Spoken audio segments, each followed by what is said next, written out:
Door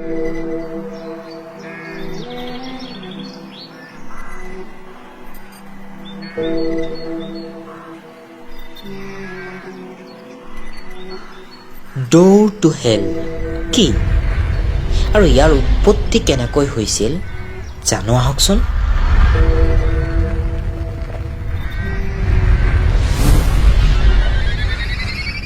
door to hell এটা গাঁত যাক মৃত্যুৰ দুৱাৰ বুলিও কোৱা হয়। এইটো এটা একেৰাহে জুই জ্বলি থকা গেছৰ গাঁত বা ইয়াক গেছৰ জ্বালামুখী বুলিও কোৱা হয়। এই গেছৰ জ্বালামুখীটো তুৰ্কমেনিস্তানৰ দাৰৱাজ নামৰ ঠাইত অৱস্থিত। এই ঠাইখিনি তুৰ্কমেনিস্তানৰ পৰ্যটকৰ বাবে আকৰ্ষণৰ কেন্দ্ৰ হৈ পৰিছে। এই জ্বালামুখীটো কেনেকৈ উৎপত্তি হৈছিল জানো আহকচোন।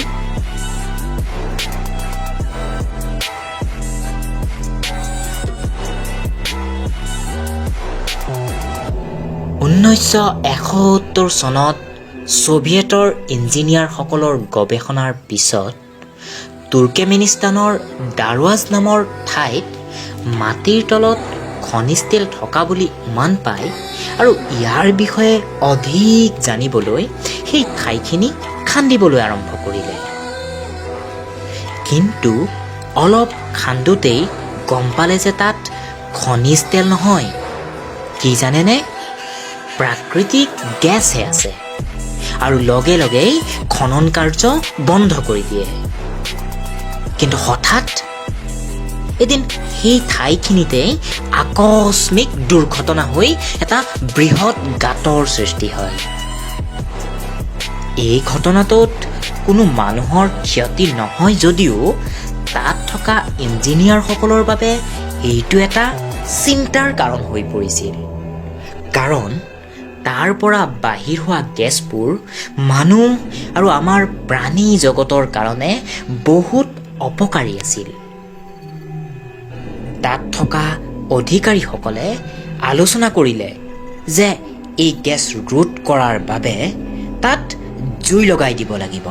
ফলত তাৰ পৰা বাহিৰ হোৱা গেছ জুইৰ লগত নাইকিয়া হৈ যাব। কিন্তু অধিকাৰীসকলে ভবামতে নহ'ল। তাক লগাই দিয়া জুইকুৰা বছৰ বছৰ ধৰি জ্বলি থাকিল আৰু এতিয়াও জ্বলি আছে। এই গাঁতটোৰ গভীৰতাই প্ৰায় 98 ফুটৰ আশে-পাশে। এই ঠাইখিনি বহু পৰ্যটকৰ কাৰণে আকৰ্ষণৰ কেন্দ্ৰবিন্দু হৈ পৰিছে। সাধাৰণতে এই ঠাইখিনি পৰ্যটকসকলে দূৰৰ পৰাই উপভোগ কৰে। কিন্তু এজন কেনেডিয়ান এডভেঞ্চাৰ গৰ্জ কৰ্নিয়াছ নামৰ ব্যক্তিয়ে প্ৰথমবাৰৰ বাবে ইয়াত পদাৰ্পণ কৰিছিল। ভাৰতৰ পৰা তুৰ্কমেনিস্তানৰ দূৰত্ব প্ৰায় 2753 কিলোমিটাৰ।